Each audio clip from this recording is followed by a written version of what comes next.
Welcome to the Female Empowered Moneymaker Show. I am so excited to be here with incredible guests who I will introduce you to in just a sec. But I'm Robyn Crane. I empower women in money and business, and I love working with women to help them really help other people because everyone wants to make money, but really the driving force for most women is to really help others. And that's why I love it, and I love to see the progress. I love to see the financial success.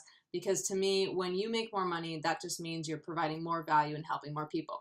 So I am so excited. Without further ado, I want to bring on some incredibly amazing, wonderful women who are actually in my Femme Mentorship program. So they are truly femmes, female empowered moneymakers. So welcome, Faith and Hope. I'm so glad you could be here. Thank you. Thanks. We're happy to be here. Yeah, absolutely. So, well, tell everybody what you do.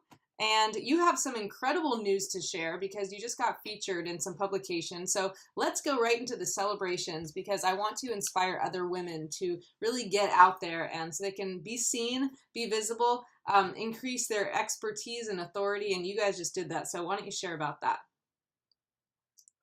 Well, we are Faith and Hope Zimmerman. Faith, Hope. In case you can't tell, because we're identical twins. And our business is Zimmerman Architects. We do custom residential architecture, and we have been in business for 25 years. And so the article that Robyn was just talking about was an article on the front page of the Daily Record, which is a local paper here, that was celebrating. It's more of a regional paper as opposed to like a little town paper. It's a fairly wide circulation paper. Yeah. And it's huge. Let's just say it's huge. You guys are huge now.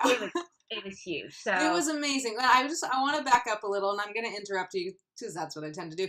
But because I want them to realize not only it wasn't something that you kind of just happened to get. You know, we talked about this a month before, and Faith and Hope, you know, they were really determined that on their. Well, sorry to give it away. I don't want to give it away, so I won't tell them. But what I will say is that they were determined to get this written and to be on the front page, and they did a ton of work to make it happen. It didn't just automatically happen. Carry on. So April 1st, April Fool's Day, is our birthday, and this year was also the 25-year anniversary of our business On April 1st. on April 4th. And that's not an April Fool's joke. Right. That's for real. That's for real. So we pitched the Daily Record and a few other paper publications to see if they'd be curious and interested in running our story. And so after the first time we sent it out, they had a kind of lukewarm response, and we wrote a little bit more of it and sent them another email and did a call, did some follow-up. So the main takeaway I think that they need to know is that you guys set the intention. You said we are going to get on the front page of our local regional Daily Record newspaper, right? And it's a physical newspaper and it's an online publication, which is really cool, right? And Right. then you went and took action. And this is what I want everybody watching to really understand. So sometimes people, you know, go to these seminars and it's like, oh yeah, set the intention and think positive. Well, that's great, but it's all about taking action.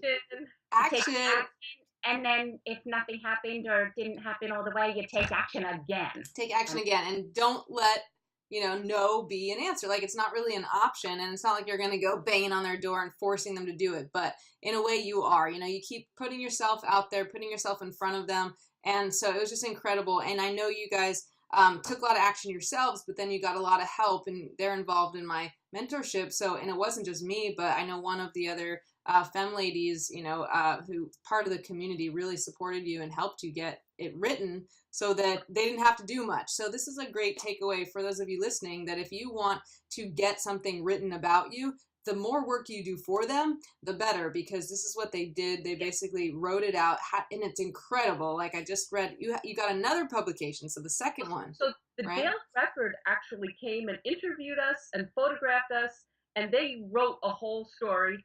And before they came, Hope and I talked about it, and we discussed what we wanted the Daily Record article to say, since we weren't going to be writing it. Right. And made sure, like how the politicians, when you ask them a question and they don't really answer the question, they just spin it for what they want it to say. Whatever sound bites you wanted to put out there, that's how you answer it. We That's used awesome. all of the sound bites that we created in that Fem weekend.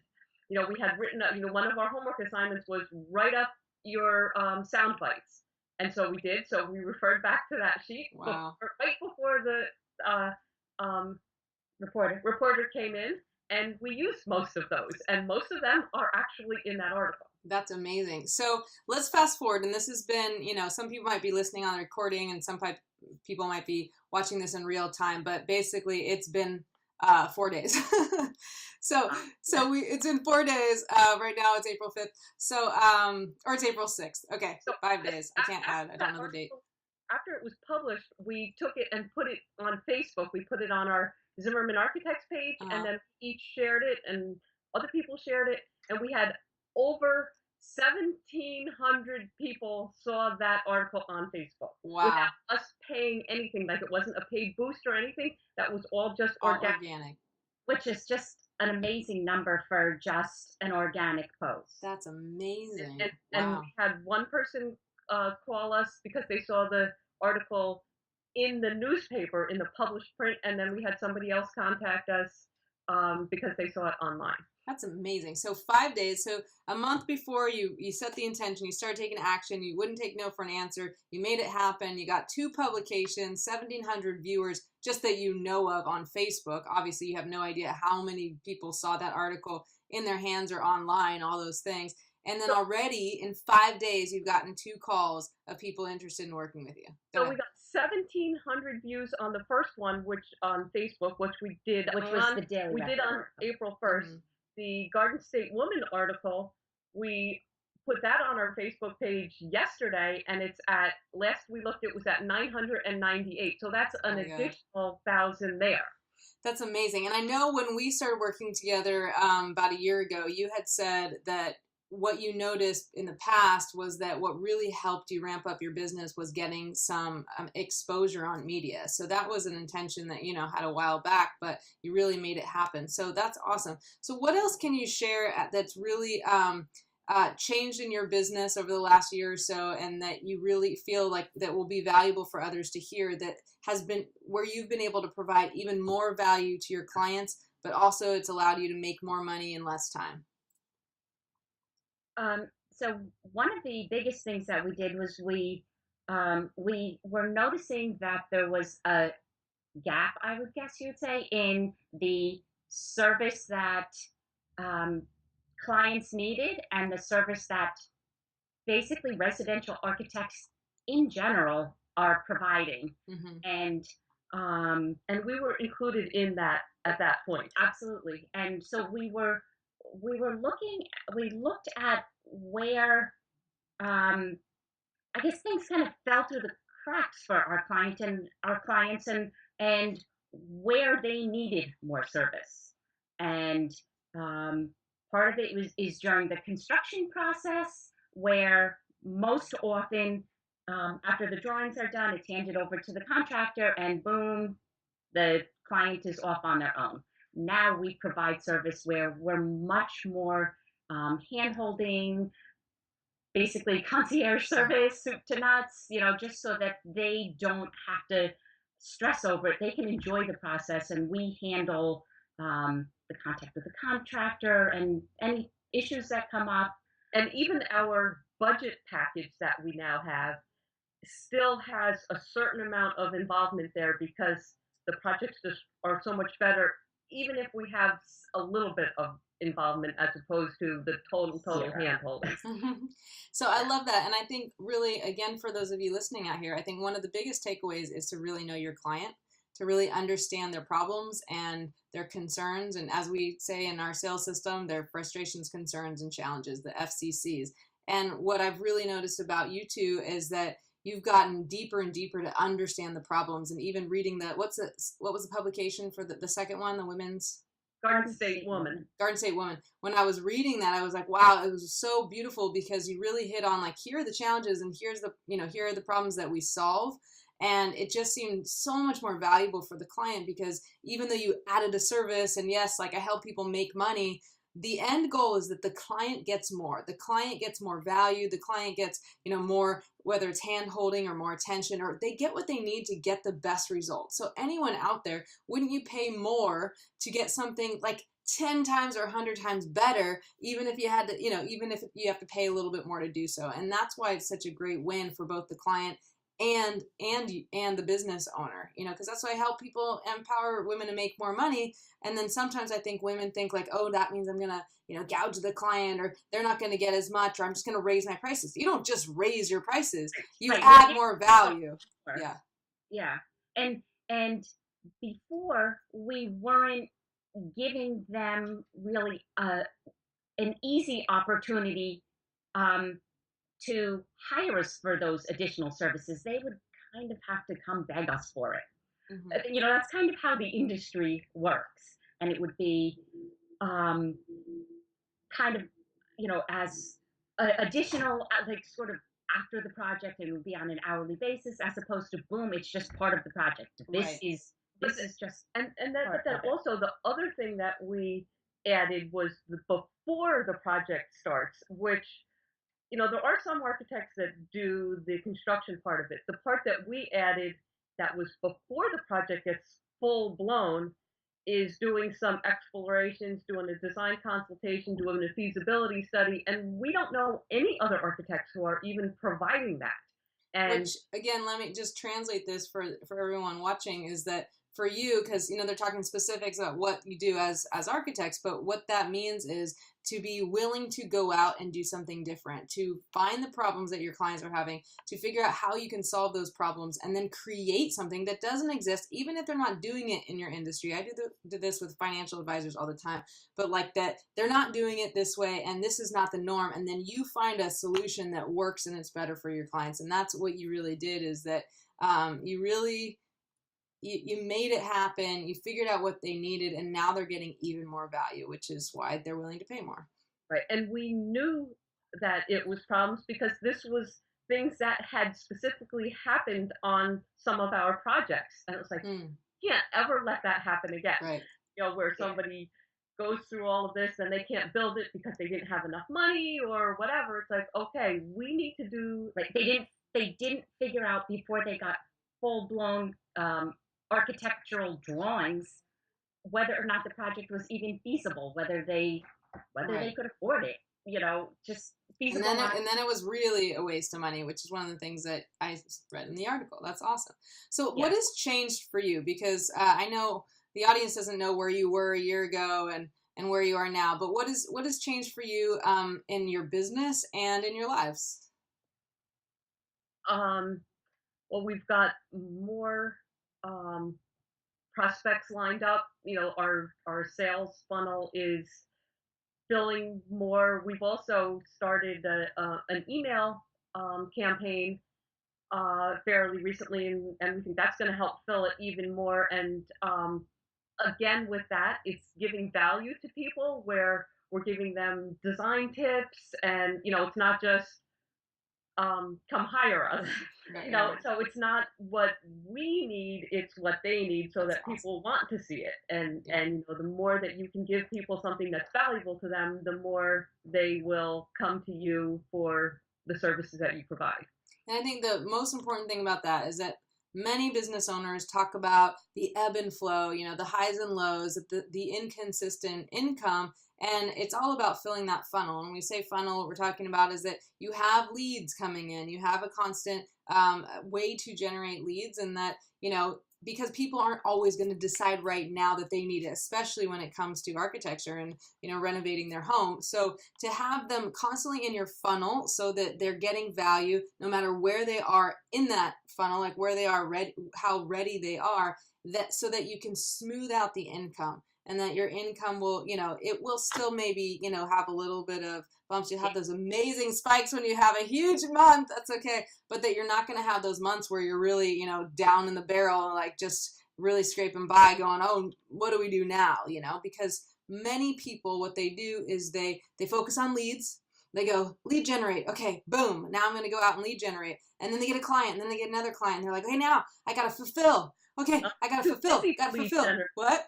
I'm too busy to lead I'm generate. too busy to lead generate, right? So then they start to just fulfill and they forget about that. And then now we have the valley and like, oh man, it's feast and famine. And now it's famine because we didn't have the constant lead generation. So part of what you're doing is also automated so that it's like you drip on these people who will someday want to renovate their home or want to have their home designed, and that's amazing. So, and how has that changed for you, like what in your personal life or in your business life? What I know you've made more money. I know you have more leads. I know you have a lot more confidence. What else has changed for you too? For me, one of the big things is I'm um, making it a point to do more fun things, just on a personal basis. And those journals that you gave us on that weekend, mine said follow your bliss, and so I'm keeping a journal of fun things and Bliss. fun connections and things like that That's awesome. to make myself more aware of when it does happen in my life and to appreciate it. That's great. And what about you, Hope? Just alleviating money issues. Just alleviating money issues, just what everyone on this planet wants, to not have to ever worry about money again. Not that I necessarily don't have to worry about it, but they're alleviating. We're Right. just starting this STEM mentorship, and we're just implementing all of these things now. So we're still waiting for more results, but Yeah. we're getting some, and once you start getting some results from what you've done, um, obviously then that gives you confidence to keep doing more and And one not of the worry things about it so with much. our industry, it's a very long process Cycle, yeah. from when a client first calls to when you actually get the money project, as opposed to just the small first things. And so we have a lot of that, and we're just waiting for a lot of those to ignite. We've got so many hot pokers in the fire, and but we're confident that that will happen. Yeah. Do you mind if I share just the numbers on the funnel that we did? I mean, it was a couple months ago. It's probably not totally accurate, but do you mind if I share those numbers? No, go ahead. Okay, so just to give you ladies an idea, if any guys are out there, that basically about a year ago, so it was a year and a couple months ago, they had 46,000 in their funnel, which means that they don't know if it's all going to close, but these are potential like outstanding contracts where people are waiting to see if they're going to sign and say go ahead. And then as of 2 months ago, I'm sure it's gone up quite a bit, but as of I think it was 2 months ago, they were at 211,000.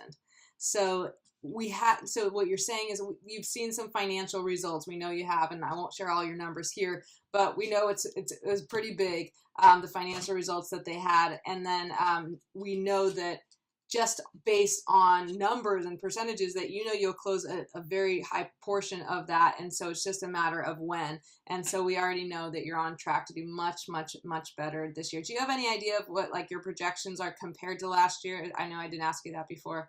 Yeah, that would be interesting. But I mean, my guess, if it went from 46 to 211, that even if, of course, you won't close all of those, but Right. you might see a year where you do 3 times your income last year. Do you think that's possible?